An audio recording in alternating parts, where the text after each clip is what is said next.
જોઈએ મહિનાની પણ દીદી અઠવાડિયાની છે ખાલી. બોલો સુરેશભાઈ બોલો. બેન તમારે તપાસ કરી કે એમને હા ચાલુ ચાલુ બેન અહીંયા આવી જાવ અહીંયા આવી જજો ખાલી.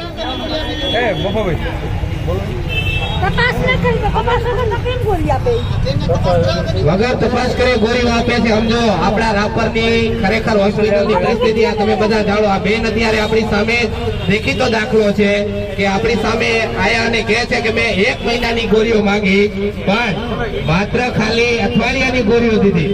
વિચાર કરો.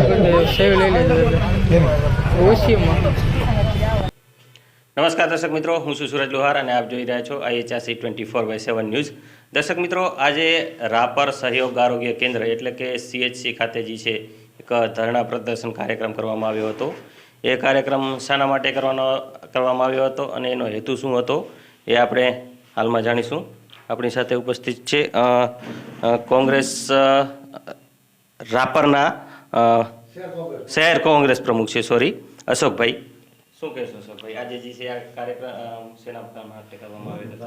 આજે રાપરના સામૂહિક આરોગ્ય કેન્દ્ર ખાતે કોંગ્રેસ પાર્ટી, વિવિધ સામાજિક સંગઠનો અને રાજકીય પાર્ટી દ્વારા સામૂહિક રીતે જે રાપરનો સામૂહિક આરોગ્ય કેન્દ્રમાં સુવિધાઓ પૂરતી નથી આરોગ્યની ને સ્ટાફ ઘટ છે, આ માંગણીઓને લઈને આ પૂરતી સુવિધાઓ આપવામાં આવે આવી માંગને લઈને ધરણાનું આયોજન કરાયું હતું. જેમાં આ તમામ વિવિધ પક્ષો અને રાજકીય પાર્ટીઓ અને સામાજિક સંગઠનોના લોકો, શહેરના જાહેર જનતાઓ હાજર રહી અને સરકાર સમક્ષ એક માંગ મૂકી હતી કે આ સામૂહિક આરોગ્ય કેન્દ્રમાં પૂરતો સ્ટાફ આપવામાં આવે. અહીંયા કને સંસાધનો છે પણ એમના ઓપરેટરો નથી, જેના કારણે લોકોને મુશ્કેલીનો સામનો કરવો પડી રહ્યો છે. જે રિપોર્ટો હોય એ સરકારી હોસ્પિટલે ફ્રી થઈ જતા હોય એવા રિપોર્ટો બારે પ્રાઇવેટ હોસ્પિટલોમાં લખી દેવામાં આવે છે, જ્યાં 500 1000 રૂપિયા ફી વસૂલવામાં આવે છે. અને ત્યાં આમની સાંઠગાંઠના કારણે જ, આમના કમિશનોના કારણે જ હજી સુધી અહીંયા ઓપરેટરો મૂકવામાં આવ્યા નથી. અને જે એક ડૉક્ટર હોય છે એ પણ હંમેશા ગેરહાજરી હોય છે એમની. જ્યારે લોકો ઇમરજન્સી વખતે 108માં પણ આવ્યા હોય ત્યારે પણ આ ડૉક્ટર હાજર હોતા નથી, ત્યારે પણ એમને ફોન કરીને બોલાવવા પડે છે. એટલે આ સમસ્યા રાપરના સામૂહિક આરોગ્ય કેન્દ્રમાં છે. તાલુકાની 2.5 લાખની વસ્તી સામે આ એક આરોગ્ય કેન્દ્ર છે. એની જો આ પરિસ્થિતિ હોય તો વાગડની અંદરમાં લોકો ગરીબી કક્ષામાં જીવી રહ્યા છે. અને આ જે આરોગ્યના કાર્ડ છે, જે ભારત સરકારની અલગ અલગ યોજનાઓ હેઠળ જે ફ્રી આરોગ્ય મળે એવી વાતો કરવામાં આવે છે, તો આવા આરોગ્યના કાર્ડોના પણ અહીંયા કને પૈસા વસૂલીને કાર્ડ બનાવી આપવામાં આવે છે. એવી પણ ઘટનાઓ બહાર આવી છે. જેથી આજે ધરણા કરી અને અમે અમારી માંગણી સરકાર સમક્ષ મૂકી હતી કે વિકાસની વાતો કરતી આ સરકાર જો ખરેખર લોકોને આરોગ્ય જેવી મૌલિક સુવિધાઓ પૂરું ન પાડી શકતા હોય તો વિકાસ કેટલી અંશે થયો છે એ તો હવે દેખાય જ છે.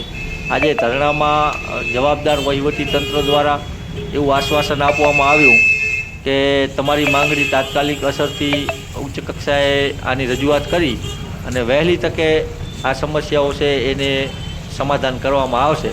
પણ અમે લોકો એવું અલ્ટિમેટમ આપ્યું છે કે જો 1 મહિનાની અંદરમાં આમાં જો યોગ્ય નહીં થાય તો રાપરના સામૂહિક આરોગ્ય કેન્દ્રમાં તાળાબંધીનો કાર્યક્રમ આપવામાં આવશે.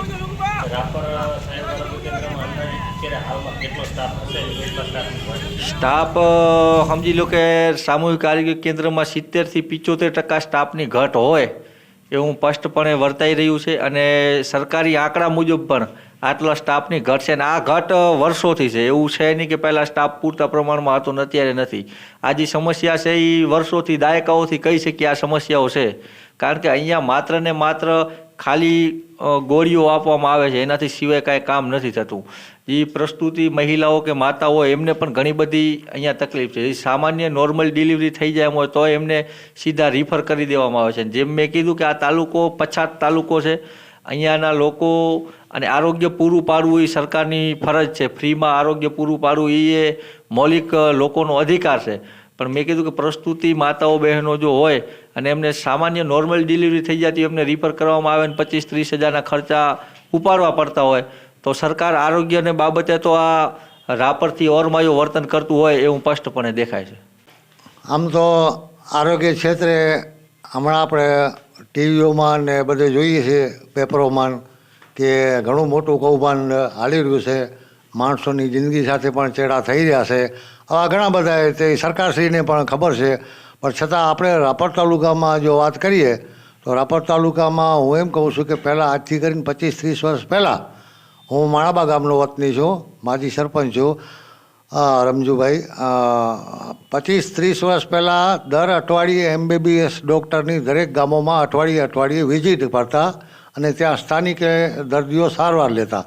અત્યારે મને નથી કે એવું ક્યારે ખ્યાલ આવ્યું કે MBBS ડૉક્ટર કોઈ માણાબામાં આરોગ્ય કેન્દ્રના આવ્યા હોય.